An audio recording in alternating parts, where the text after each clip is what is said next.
Hello and welcome to Manifestation Masterclass, where you're going to learn some techniques that I learned the hard way. And I'm going to share a little bit of my story because I know that my story is your story. And you're listening right now because you're curious about manifestation. And let me tell you the very first thing that I would share with you that is quite interesting that most spiritual teachers miss is that the definition of manifestation is what you've accomplished. It's it coming into real life. So the real work is in the word alchemist. So let me define for you what alchemist is. Alchemist means that the transformation, the creation, and the combination creates alchemy. Now, I'm at the point that I'm actually wanting to produce things out of my hands because I have learned to be an alchemist. Therefore, now you know why. My name is Tammy De Mirza, and I'm known as the Breakthrough Alchemist. I am that transformational leader that takes you from where you are and guides you home to what you really want and teach you how to manifest that. So let me tell you just a little bit about my journey and how I know what I know, which is, like I said, your journey. So in my 20s, when I began to realize that I could scan people's bodies and read their bodies and tell them what the doctors were saying and lay my hands on them and they were healed, I started to really get into this thought process about what is alchemy and what happens in our mind. And if I believe, then why is it that every single soul that I touched after I scanned their body and read it, they were healed? So I began to think about how far does that reach in my daily life? And I started to see a really large difference between how I thought and what happened to me, even though I was in a marriage where it was all negative thought. So I started to pay attention to what is the mindset that's involved in when things break, when things mess up. What does his car do? What does my car do? And then when I divorced, I realized that there was something really there. And that I started recognizing my dishwasher's not broke, my garbage disposal not broke, my car's not broke. Everything is functioning the way that it should. Oh my goodness, there's something to this. And then I started to really study it. And it wasn't until many years later, I'm toying with this, but really don't know what I'm doing. I just know that there's something to the mindset and the thought processes that somebody introduced me to the laws of attraction. And in the laws of attraction, what I learned was very frustrating. You mean to tell me that I really do control my thoughts? And if I think a better feeling thought, I'm going to get what it is that I want? Well, not so much, and I'll explain that to you. I really got frustrated with the laws of attraction because I thought that they were perfection, and they are. In the teachings and what Esther Hicks and Abraham Hicks does, it is perfection, but there's more to it than that. So what I started to do was to toy with and play with this whole idea of alchemy and what can I create and how fast can I create it and what can I move when it comes to matter. How do you do that? How do I consciously do it? So I started thinking about what I learned in my 20s and what I was exercising in my 30s. And then I started trying to do exactly the technique that Abraham was talking about. Think a better feeling thought. Move to a better feeling thought. And I got into trouble, and I'll tell you why. Because I noticed that there was a really big difference in when I thought a thought, and it came to me within an hour. I was a master seamstress and a soft goods designer and fabricator, and I would be upstairs in that above the garage, and I'd be sewing, and I'd say, I want to do a bedroom ensemble. And then within 20 minutes to an hour, I have a brand new client. I don't even know how they found me. I don't even know the names of the people they said referred me. And I'm like, oh, this is good. I want to get really good at this manifesting. because it is fascinating that when you realize that every single thing that you sit on, touch, drive, eat, was all manifested. Every single seam in your clothes that put those clothes together is that alchemy design. So think about it from this perspective. Alchemy is what you want and what you're going to do. And manifestation is what you done did. You do know I'm Southern, so this is a Southern term. What I done did is what you mostly see, that someone at some moment in time in your physical reality decided, I want to make a sofa with these upholstery tacks, and then they think about it. It's a thought first. And then the more they think about it, the more energy they put into it, the more that they draw it, the more energy that is put into that thing. And then eventually, the universe has no choice but to manifest it. And then I started to realize that I was manifesting all kinds of things I didn't like. Well, guess what? That goes back to the laws of attraction, and the perfection of that is that you are going to attract in this world, in this dichotomy, in this place of complete diversity. You've got up, down, right, wrong, you've got gravity, you've got universal laws, you've got spiritual laws. And the way that the laws of attraction work is the more energy that you put into something, the more it expands. So that is the reason that every single thing that you touch, this carpet, these cameras, all of these things that we are experiencing in your everyday life, if you start to realize this was created by thought first, that is the alchemy. So thought is the transformative power of manifestation. So this class would be better termed the Alchemist Masterclass, because the alchemy work has to be done to manifest. So, most people, though, are not familiar with alchemy, and you're not familiar with the fact that because of the way that we live in this world today, you are an alchemist, whether you like it or not. You are creating every single thing with just a thought, and with 60 to 70 to 80,000 thoughts, according to the person a day. That means about every 10 seconds you are changing your mind about something, you're thinking about something. So I was using the laws of attraction to try to get myself in that place of, well, I want to get in alignment. I want to know what that sweet spot is. What is the sweet spot? When I say I want to go on a vacation, then somebody calls me and says, I'm going to take you there, or would you like to pay half and go there? Or I want to go to a concert. I would just think these thoughts, and I really started studying it. Where was I? What was that feeling that I had when I just simply said, I want to do a bedroom ensemble, or I want to go to a concert, or I want my husband to take me here or there, husband at the time. And then it would happen. But when I really got frustrated was when I realized I'm going to use this for the big things. I'm going to manifest something that's really personal, something that really matters to me. I mean, yeah, I was a master seamstress. I was very good at it. I love sewing. But then I got to the point where I was bored with that because I could have done it with my hands tied behind my back. And so I'm always on that pursuit of what can I learn, what can I grow, what new information can I get. So I started trying to manifest, and I say trying intentionally. I do not allow my clients to use the word trying because it's not doing. So it's something that we psychologically say when we want to do something, but we don't really believe we can. So I was trying to manifest the big things or the things that matter to me personally. And this is what I found. Quite easy to create miracles and manifest things that aren't personal. But when it came to the personal things, or the big things that were personal, that really meant something to me, I was in trouble.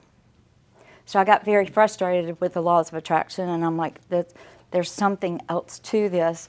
I want to know. And I simply asked one night, before I went to bed, Spirit, God, however you want to say it, I said, what if there is a subconscious? And what if my subconscious thinks one thing and my conscious mind, because I'm very disciplined, I was doing everything that Abraham said, what if the subconscious trumps the conscious? And the very next morning I got my answer. For my then husband and I went to Barnes & Noble like we usually did on cold winter mornings. And I was sitting there and I got up to go to the restroom, and as I was walking to the restroom, there was a book that yelled at me. Now, I'm an intuitive and I read things and I'm an empath and I'm hypersensitive, but I wasn't used to books yelling at me. And I'm like, great. Now, a rock talked to me this week. Now a book's yelling at me. And I said, look, I'm going to go in the restroom. By the time I wash my hands, I'm going to think probably 30 thoughts or more. I'm not going to remember you. So if you're really important, then you got to scream at me when I come out. So I walk out of the restroom and I'm putting my rings back on and I'm walking past, and all of a sudden, pick me up. And I just stopped and I went, I don't know if I want to go this route. I don't know if I want rocks and birds and all these things talking to me all the time. It's a bombardment until you get mature in this ability that I have, and you calm everything down and you quiet it and you decide when you want it on and when you don't. And I just pondered that for a minute, and then I finally went, okay, if you're real, I'm going to walk past you and you're going to scream louder. And I did. And the book screamed, and I jolted, and I turned around and I picked it up. And guys, the book was hanging vertical this way with the title on the wrong shelf, not even in the right place, no spiritual books where that was. And this one, the very first paragraphs in the book, and it was called The Key by Joe Vitale, was talking about, have you ever wondered if there's a subconscious and whether or not your conscious mind, as much as you're trying to get it to get in alignment, the subconscious speaks a different language? Yes, and it will trump the conscious mind every time. And I went, there's the key. There's the key.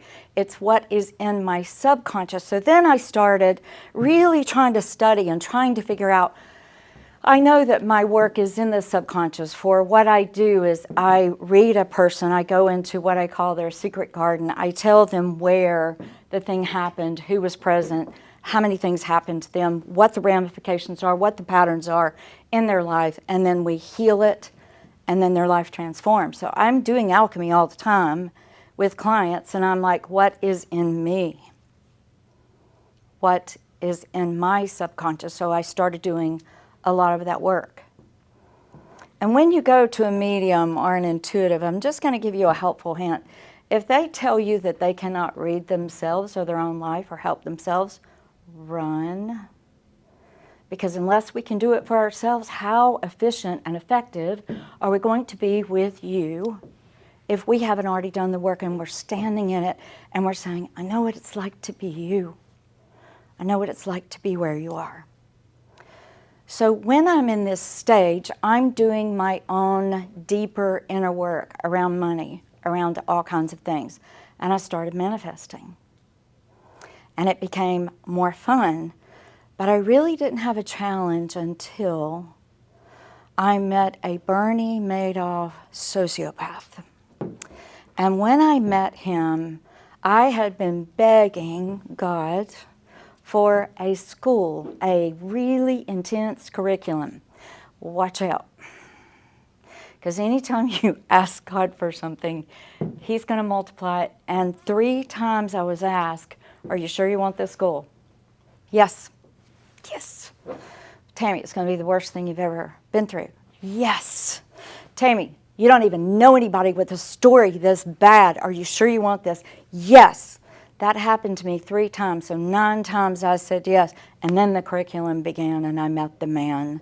And then here comes all the lessons. So here I am, jump forward. I am homeless.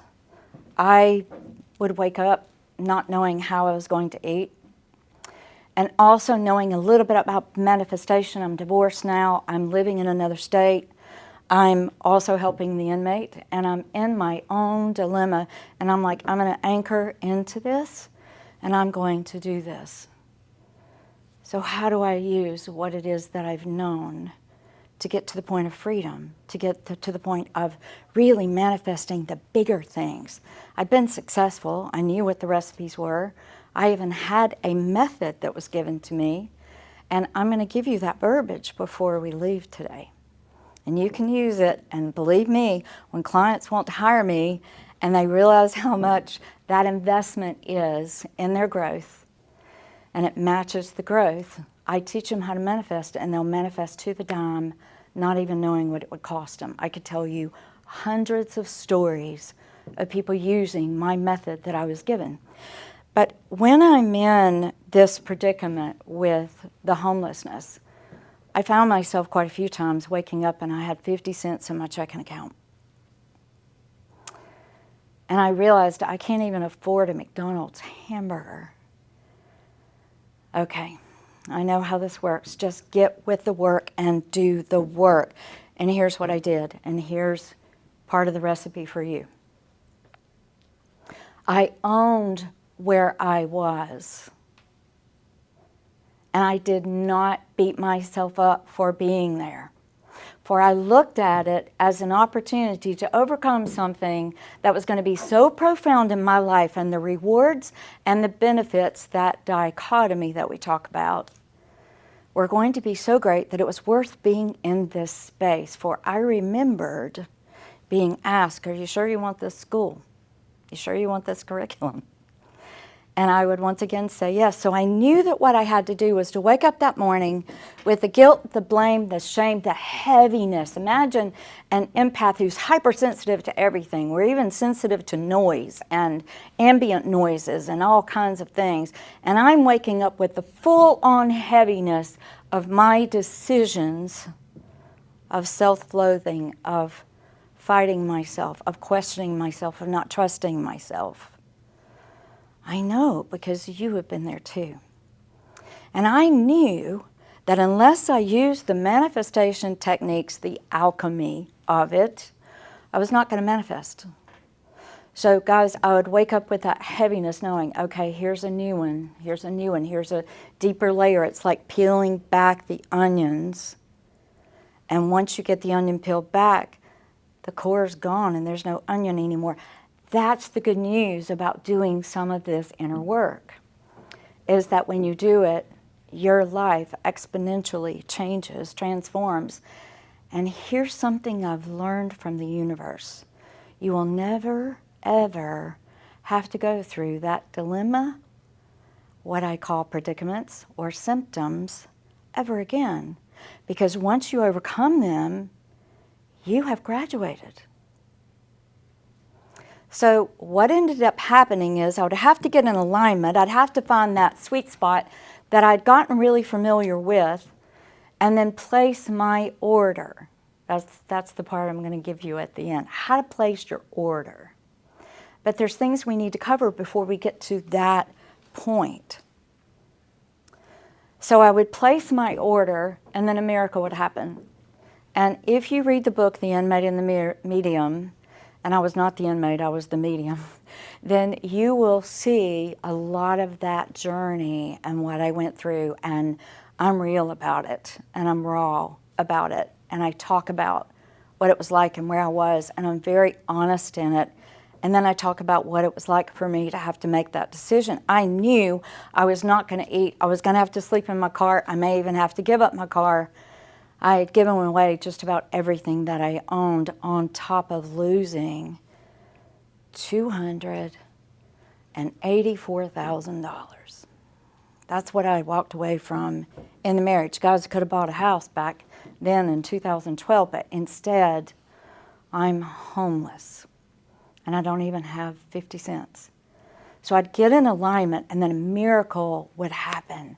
And the miracle started happening, and then I'd dive deep. The way that the spiritual journey looks, by the way, is high ups, high downs, high ups, high downs. But the more work you do, the more leveled out it gets, until finally one day it's just peace. That's the sweet spot. So I'm going through this journey, and I'm learning even more about alchemy, and I'm doing some of the deeper work. And I am getting freer and freer and freer. And then I have to manifest more and more and more. And now I'm at the point to where December, a year and a half ago, my business coach decided to up my price double, and I had to pay $120,000 to have him come from London to the United States.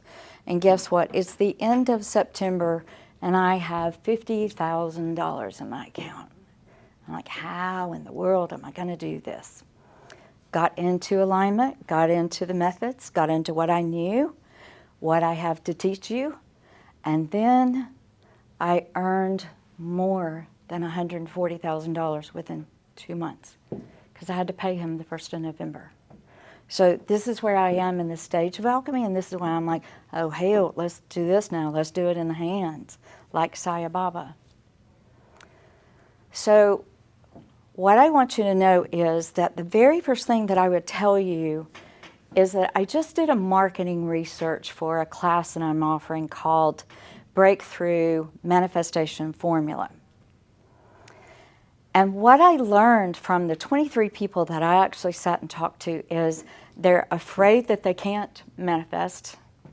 They're afraid that if they do, they will lose it. And they don't believe the techniques. They don't believe in themselves. It's a self-doubt thing. I need to fix my limited thinking first in order to manifest. That is counterintuitive. So I'm going to talk to you about that. There's nothing wrong with you. There's nothing to fix. So what I'm going to teach you right now is this thing that I use with my clients about what is fear energy and what is love energy. So I'm just going to give you some words, some adjectives to describe fear energy so that you know. And this is part of the alchemy process, is you knowing when you're in fear and when you're in love. And when you're in love, you're aligned. And when you're aligned, you can ask for anything you want. So now when I want to hire a business coach, which I just hired last week, I only had a third of what I was supposed to have. And she's like, I'm taking you the way you are if you can pay the balance. So once again, I have 3 months to earn all that money for her. But do I look afraid or scared? No, because I know how this works. So I commit, the universe commits, she committed as my business coach, and it is the universe's business how it comes to you. So fear energy is angst, unclear, confused, roller coaster, hamster wheel, running around in circles. No answers are in fear energy, because the very design of fear energy is to keep you feeding fear energy. So the thoughts, when you think about the 60 to 70,000, 80,000 thoughts that you have in a day, and 85% of those are negative, and then out of the 85%, 95% of those are ruminating. That means you're regurgitating on the negative things that happened in your past. So it's something that you keep telling yourself. That's where the subconscious comes in. But I've got some good news for you. If you understand what fear energy is and what love energy is, and you start to get familiar with, okay, I'm in fear energy. Here there's no answers. Here I'm confused. It's not clear. I'm in angst. I'm in pain. I'm suffering. I've got body issues. I've got all kinds of things going on. This looks overwhelming. I don't see my way out of this. I don't trust myself. I don't trust other people. All fear energy. Angst, pain, suffering. Love energy. Fast moving, miracles, stimulus, support, graduation. This you never graduate from. You're never going to graduate from fear energy until you cross over to love energy. Love is clear. concise, and believe it or not, the messages that I give my clients all the time are so freaking simple that they think I'm insulting their intelligence, but that's what love energy is. Love is simple and kind and eloquent and fast-moving and stimulating, and you want to turn cartwheels, and you want to dance, and you want the next thing, and it's about growth, and it's about graduation, so you don't have to experience this again. So let me tell you how to do that when you're thinking about creating the life that you want. It's really hard to do that if you don't even know what you want. Because the problem is, as we've said, we're going to ruminate 95% of the thoughts that are negative out of the 85%. We're going to ruminate on those. We're going to fixate on those. We're going to look at, no, but Tammy, you don't understand. This is my life. This is how it is. Don't you see this? And I'm like, yeah, that's the problem. When you're looking at it, you're expanding that. Whereas I'm asking you to cross over to love, where you just simply get in alignment. Love is alignment. So let me give you another illustration that I think will help you. So I call this being, your being, you are a spiritual being having a human experience, and I call you the Holy Trinity. So the Holy Trinity of the body is spirit, which never, ever, ever moves. Completely stable, sure, right in front of us. Think about it. You have eyes facing this way. We're supposed to be going forward. Most of us, and I have done this before with clients, is they're sitting in my house for a life and breakthrough transformation, and I'll say, this is what you're looking like. And I just start walking into furniture and saying, how in the world are you going to go forward when you're looking backwards? Your story is not your identifier. This moment right now, today, you can change your life by looking forward. Spirit's here. Then the emotional, where you think, subconscious is here.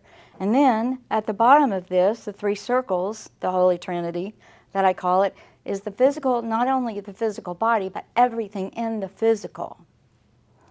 When these three are in alignment, you can ask for anything you want. Whoa, right? I know, I've proven it. When it's out of alignment, because spirit never gets out of alignment, then the emotional may move over here, and then the physical goes, well, I don't have a way to connect the physical. So the physical will go way over here, and then people come to me with all of these health issues, predicaments, situations, relationship problems, and simply put, out of alignment. So there's nothing for you to fix, because if you think that there's something for you to fix, you're over here in fear energy. Whereas if you just move to love and say, my spirit already knows this, I'm going to connect with spirit because I know I'm kind of cattywampus and I'm out of alignment. That's what symptoms are for. The world is your servant, the physical is your servant, and shows you what you're doing all the time. So what are you doing with your alchemy power? And what are you manifesting? You see how this works? We've missed that alchemy power where there's a transformation. The transformation is not having to clear your past. It's simply moving over and getting in alignment with, what do I want? What I've seen with people is that they don't know what they want, so they have a hard time placing an order.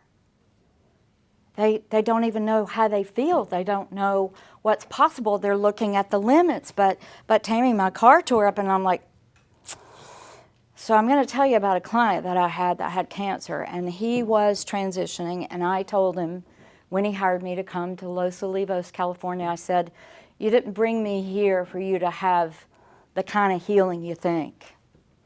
You brought me here to bring you through a process of healing so that you would give yourself permission to transition. Now, you can change your mind, Daryl, but if you don't, you're going to go at this point. And every time I saw him, he was a little bit worse. So one day, I was teaching him this concept of getting into a positive feeling thought, and we couldn't check into the hotel because I was going to Jack Canfield's house, and he had driven to where I was in Santa Barbara, and I was just going to work with him a couple of days. So we had a few minutes, and I said, let's go to a park. I don't feel like going to a park. He was in such a negative mood. What drives cancer is anger. So I expected Daryl to be angry. So I'm going, let's just go with the basics.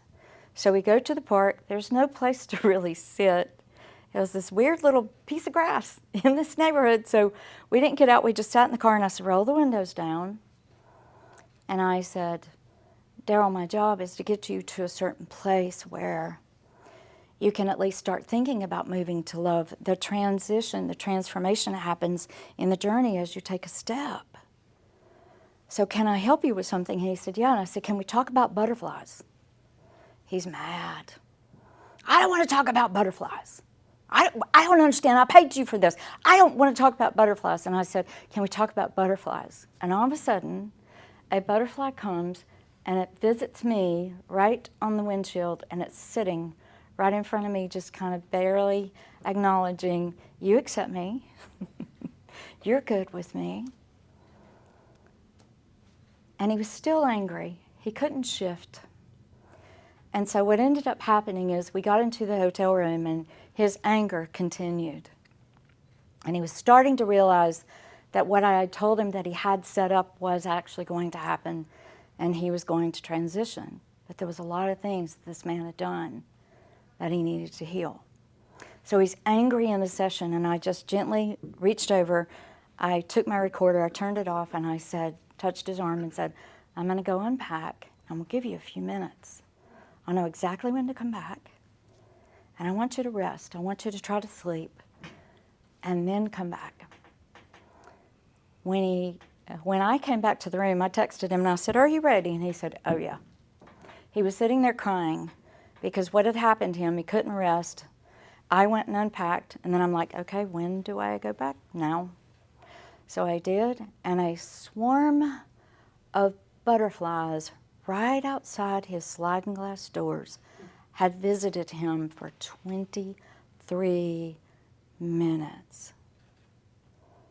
And I said, interesting, because I'm just down the way, and I didn't have the visitation. So see, guys, the hard part is for you to get out of the anger, the pain, the suffering, the fear. That's a really hard thing to get out of. That's almost like belonging to an occult. And here's the thing. Most of humanity is in that space. So as you look beside you, well, they're doing the same thing I'm doing. They're doing the same thing I'm doing. They're doing the same thing I'm doing. They're doing the same thing I'm doing. This is normal. No, it's not. It's not natural for you as a spiritual being.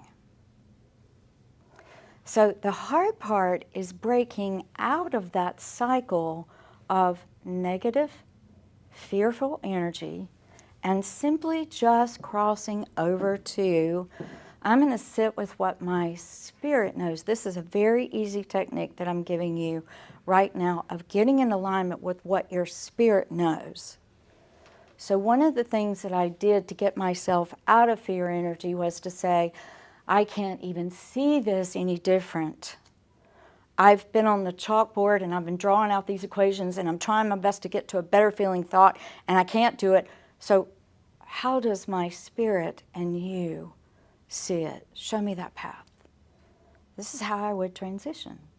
This is how you transform, is you acknowledge, the recipe is 1, you acknowledge where you are. The second thing in the recipe is you own it. You own the fact that whether you meant to or not, when I'm telling you that every single one of you are an alchemist and you're creating a reality, you created this without knowing it. Then when you get really aware and awakened, you start to realize, I just said that and that's what's going to happen to me, unless I change my mind right now.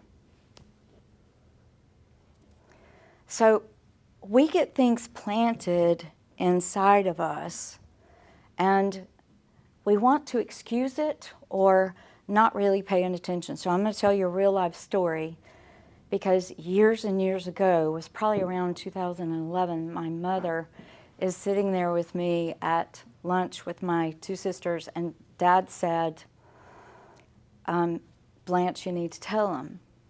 And she said, that's right. I just went to the doctor, and just to let you know, I have a disease, and that disease is going to go to all three of your daughters because it's transmitted from the mother to the daughters. And I said, whoa. And she looked at me and I said, I'm not taking that. I get to choose. I'm not taking that disease. Guess what happened? My two sisters, within 2.5 months, were diagnosed with that disease, and I don't have it.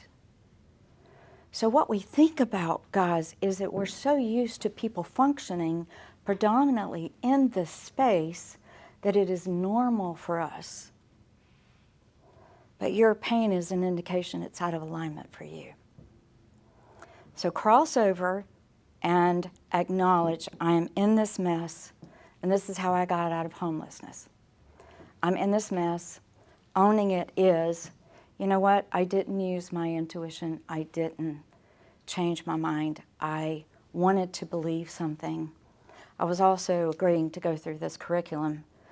These are the consequences. So under owning, you can write down, this is what I am experiencing that I did, whether conscious or not. It's very freeing when you do that, by the way. Because I want to tell you something strange. This is victim, where the fear energy is, and over here is victor. So let me tell you something interesting about the victim, and this is what I saw when I was doing this marketing research with my audience. The victim doesn't believe that they had anything to do with any of it.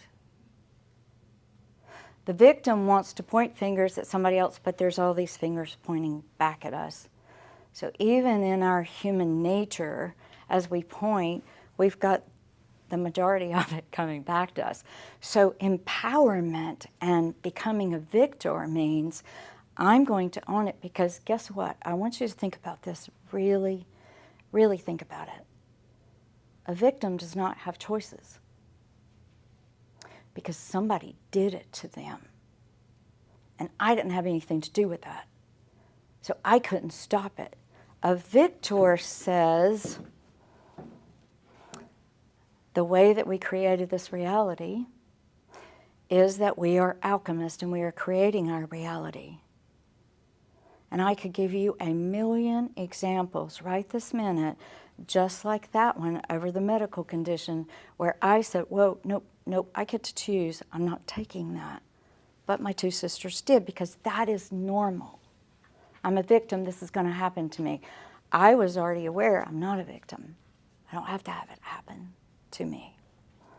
Third step, forgive anyone that was involved in the story and the predicament that you find yourself in. And I lead my clients through a process of, when they say, you don't understand, this person did this to me, I'm like, until you own it, you're going to be a victim. And I am glad to help you, or you can stay in this. How does it feel to be here? And then they start to transition to victor. And that means that you forgive anybody that was included in that story. Guys, you're brilliant, brilliant geniuses. And you have inner guidance systems. As I studied the 5 main clairs of clairvoyance seeing, clairaudience hearing, which is actually back here, it's not in the ear, clairscent, clairgustance, and clairsentience, feeling, I started to recognize that in every single one of those things, there's not a person on the planet that doesn't have some degree of enough clairsentience and feeling within themselves, so much so that when you pay attention to people becoming victims to, I got robbed, I had this, they will say every time, even on the news, I knew better than to walk down that alley. I knew better than to go to my car. So each one of you have this brilliant inner guidance system that when you move over to the side and you're, what do I know? And then your thoughts get in alignment with that, you have immediately gotten this into alignment. And let me tell you what the physical does, and that means everything in the physical that you are experiencing, it has no choice but to get in line. And this recipe gets you in alignment. So when you forgive the other person, it's actually good for you to say, it hurt me when you did this. And this is what I felt, and this was my story with it. You've heard of Brene Brown. Take it as your story. It's just your story, and it's typically because of a filter system of your experiences that you really have a hard time seeing through. I'm negating the filter system and saying, I own it, I'm here, I did this, I got myself homeless, and there's not a thing in me that cannot overcome this. If I did this to myself, I can overcome it. You see that transition from moving to victim to victor, and then saying, what's the next step? When you forgive other people, here's something that I tell my clients to do. Ask them to forgive you. You can picture that the person is standing in front of you. And for me, when I'm working with clients, the people actually do come in. It doesn't matter if they have transitioned or not. I see the person as clear as day. I tell the person who it is, what they look like, what their clothes are, whether or not it's a flannel shirt or whatever. They're here because they're ready to do this work with you. We're all conscious beings. And so, you say something like this. Will you forgive me for taking this energy on? Will you forgive me for looking at me as if I was a victim of you? I'm going to lay that energy back down at your feet so that you can go get healed from it. And I'm going to cut the cords of what is tied to me. I free us both today. You deal with yours, I deal with mine. That is honoring the other person and yourself. And then the next step is placing your order. So how do you place an order if you don't really know what you want? I'm going to give you a recipe for that. The way that you know what you want is because of laws of attraction. You are going to experience in this dichotomy of complete opposites what you do not want so that you will know what you want. And so, the way to know what you want is to start making a list of what's happening in your life that you really don't like. And then beside it, or on another sheet of paper, you say, this is what I do want because this doesn't resonate. So I'm going to tell you something that's really cool to know about things that don't resonate or are out of alignment for you. Remember how I described fear energy? Pain, suffering, loss, not moving, not growing, not graduating. That's what it feels like.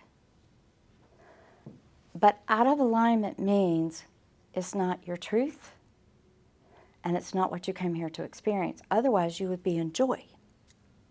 You would be in stimulus. You would be in miracles. You would be in all kinds of things. So you use the universe to figure out what you don't like that the universe is showing you that you are creating. And then you make a list of what you obviously want. It's the opposite of that. And then you place your order. And I'm going to give you a recipe on how to place your order. This has worked for me thousands of times. You may have your own way. I'm just telling you this has worked for every single client I've ever had. And I guide them through this because I'm intuitively reading them as I do it. And it looks something like this. Heaven and earth and everything in between. Listen up. I've got something to share with you. I am going to place a new order for my life And when I do that, you have no choice, universe, but to honor what I choose. Because that's actually happening all the time anyway. Then you say out loud whatever it is that you choose to experience. This morning I was placing 2 orders. And I just wake up and it comes to me and I'm like, okay, great, I'm going to place this order. Heaven and earth and everything in between, listen up. I've got something that I'm choosing. I've made a decision and this is what I'm going to experience. And then I say, thank you.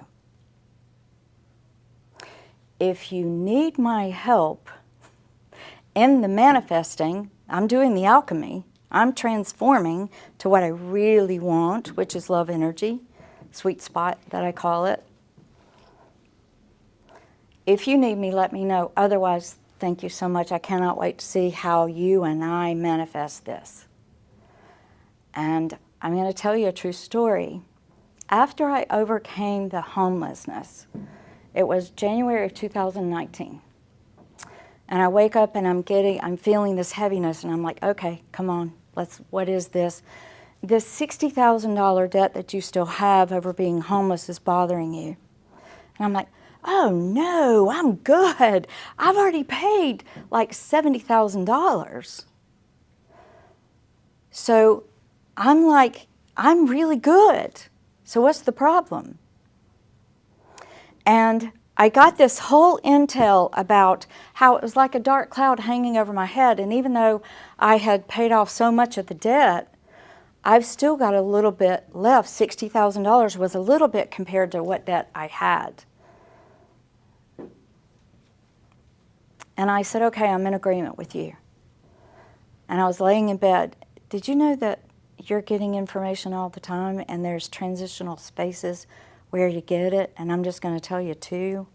One is when you're in the bed and you're waking up and you're still in a neutral state.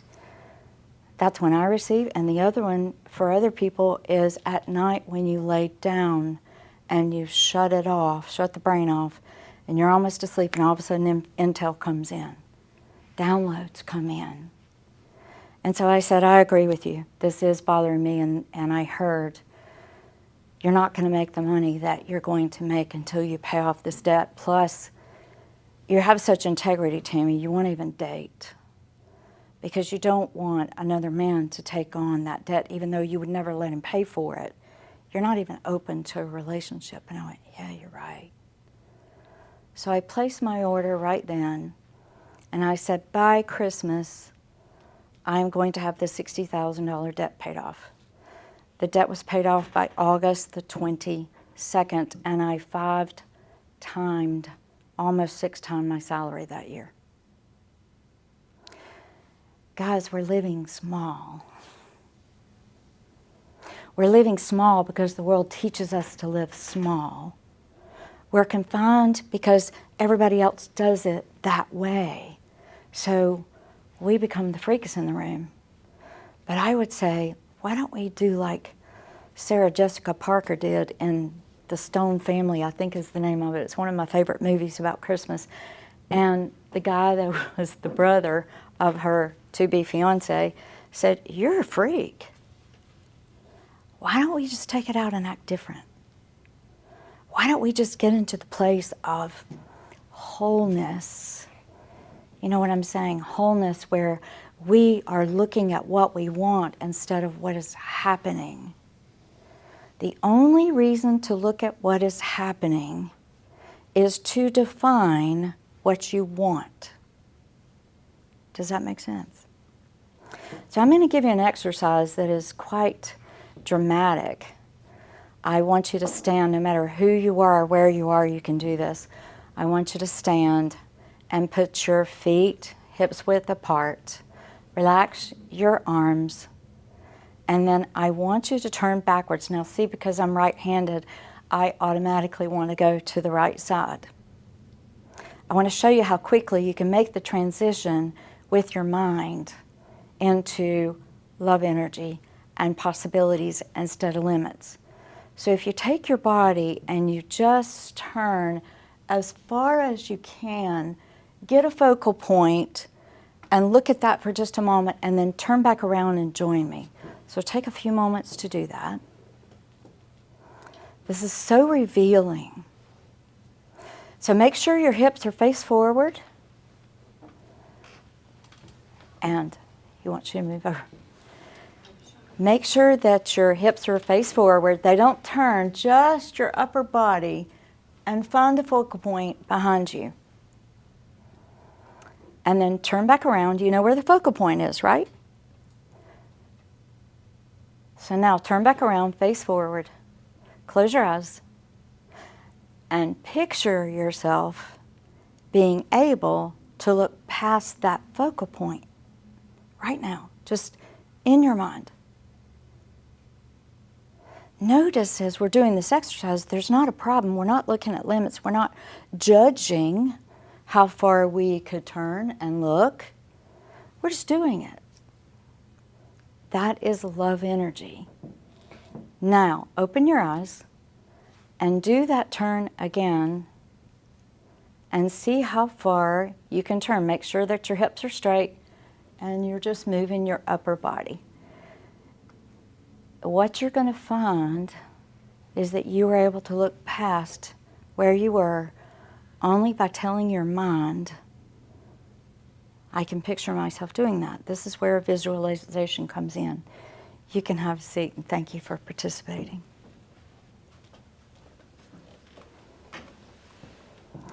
Then there's this whole other level, guys, of getting in the mindset of past what you want. You've done the work and you figured out, this is what I don't want. I don't like this, so I'm going to look at what I do want.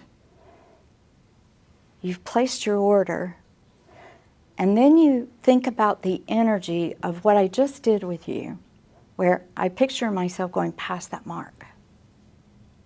So one of the things that I did was, after I paid off that debt in a very short period of time, I said, I happen to know I need to be around millionaires so that I can get the energy as an empath of how they live. And let me tell you what I learned, because I had about 5 or 6 millionaires that I hung out with all of a sudden. They never, ever, ever worry about money. They never, ever worry about how much something costs. Do you know what they're focusing on? What they want. There's the recipe. It's in front of us. So I started to get so used to that thought process that I had to shift, because as I'm coming out of homelessness, I am in that place of, hey, how far do I want to go?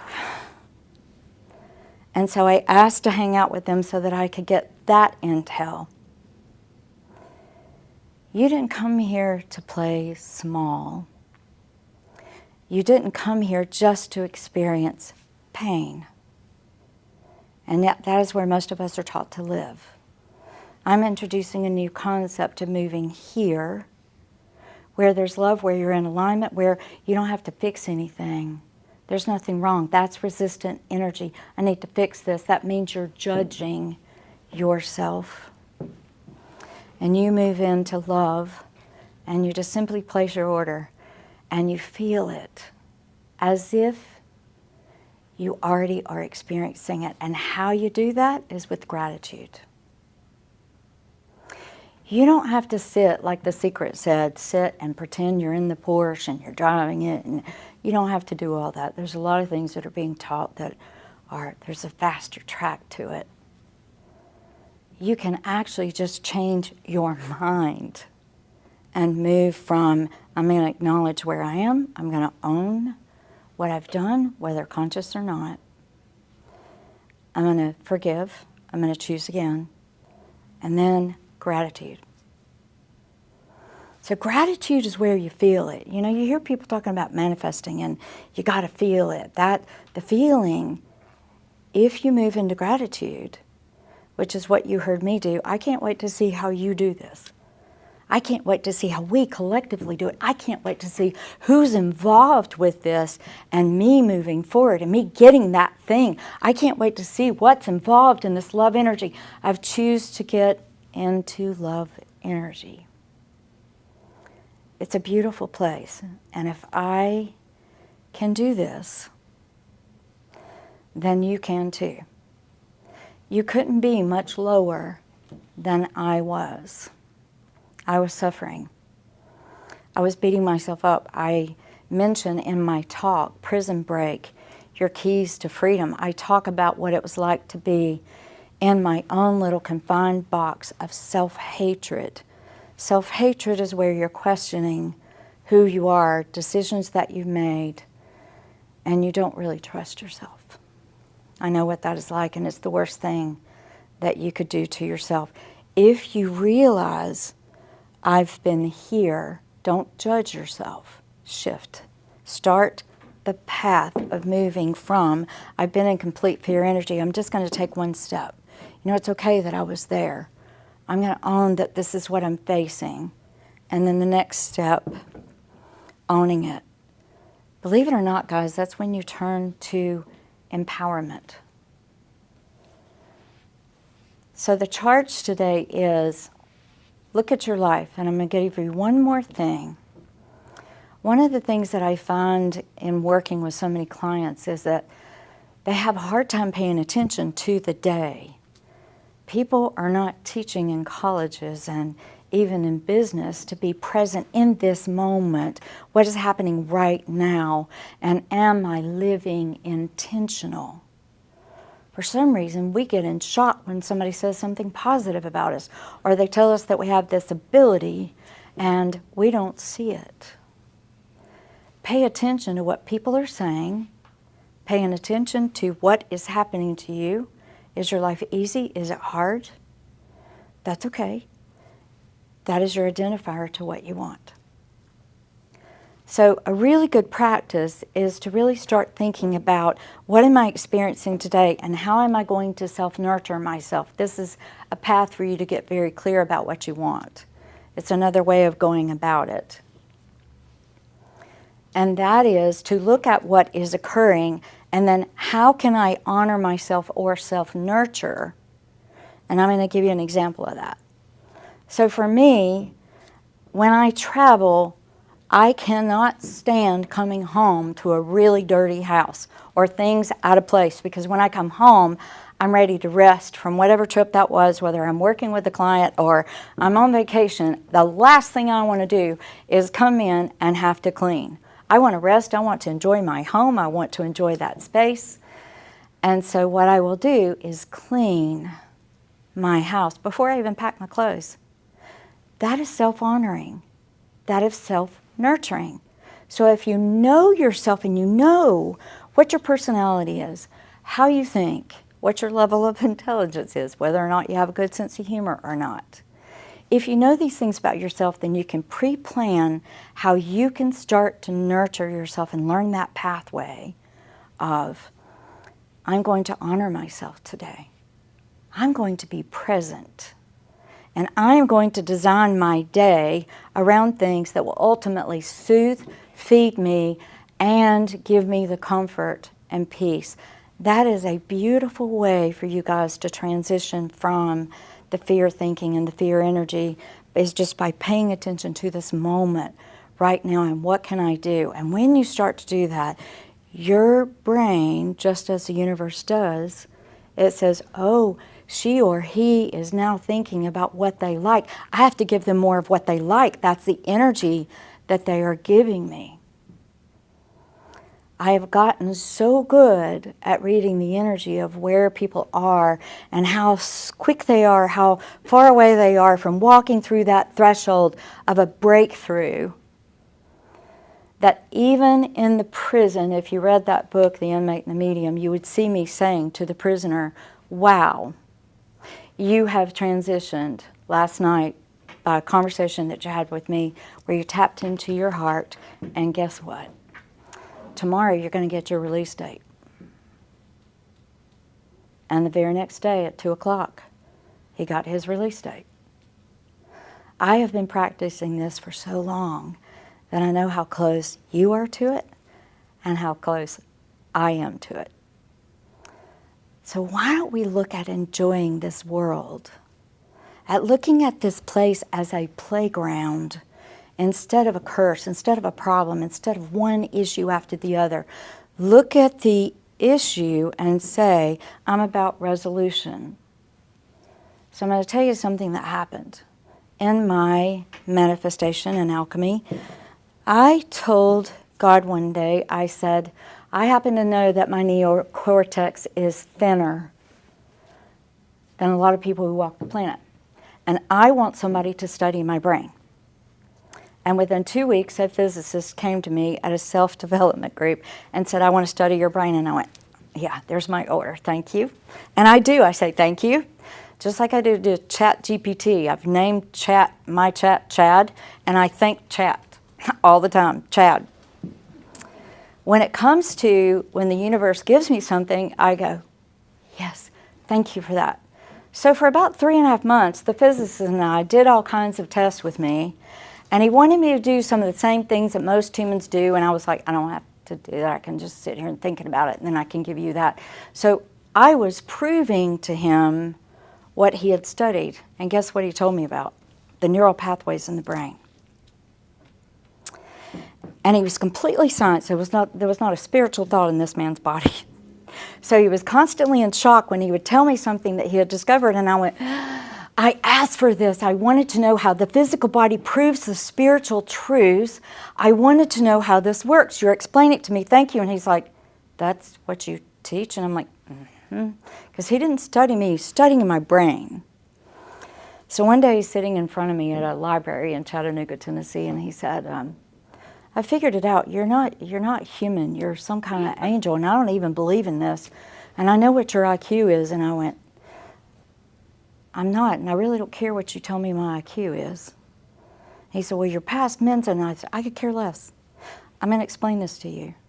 Based on what you have taught me, what he taught me was that when you think a thought of something that you want, did you know that not only does the universe conspire to bring that to you when you're in alignment, notice I moved over here to alignment, when you're in that sweet spot of alignment of, I give myself permission to want this. I can have this. I don't even know how it's coming, but I know it's coming because I want it, and if I want it, I'm connected to my heart energy, I can have it. He said, Tammy, here's what happens in the brain. He said, I just discovered this, and I'm excited to tell you about it. And I'm like, go. And he said, when you think a thought, did you know a brand new neural pathway is formed in your brain? And then if you keep thinking that thought, that neural pathway gets fed, and then the whole funnel for that neural pathway to bring it into existence. And I went, oh, thank you so much. I wanted to know how the physical, well, like somebody else has said in one of their speeches here, the physical proves the spiritual. Science proves it. Might be a little bit behind, especially when they just figured out there really is 7 energy systems that are chakra systems. You know, science finally admitted that. We've been knowing that for thousands of years, that there are energy centers. Your brain creates a brand new pathway for you in the physical, and then the universe says, she or he is ready for this. I can't wait to bring this to her. And it starts conspiring and making all these things happen, and it starts walking forward. And then you change your mind, and the universe goes, I can't give it to them now. I can't. They changed their mind. What do you want? I am here to tell you that you can have anything that you could possibly dream of. We're not thinking big enough. So get in alignment with the day-to-day task of how you can nurture yourself by knowing who you are. Pay attention to what the universe is showing you that you are creating, whether conscious or not. Make that list of what you don't like and then what you would prefer, and then place your order by using that 5-step method. And then the last thing that I would tell you that I do with my clients is after they place that order, I say, breathe in love and light through the crown chakra. And some of you are feeling this right now because I can tell that you're feeling it. My top of my head is itching. You breathe in with a very deep breath, love and light energy. You hold it just for a second or two. You don't hold it as long as they do in yoga things, just a second or two. And then, and as you breathe out, you are letting go of what no longer serves you and the energy that is around that. So thank you for joining me today, and write me at Tammy@TammyDeMirza.com and let me know what you got from this and what you started to create. And join the thousands of people that I have worked with and am working with that are on the same path as you. We're all alike and we're all spiritual beings. All we have to do is step over to love.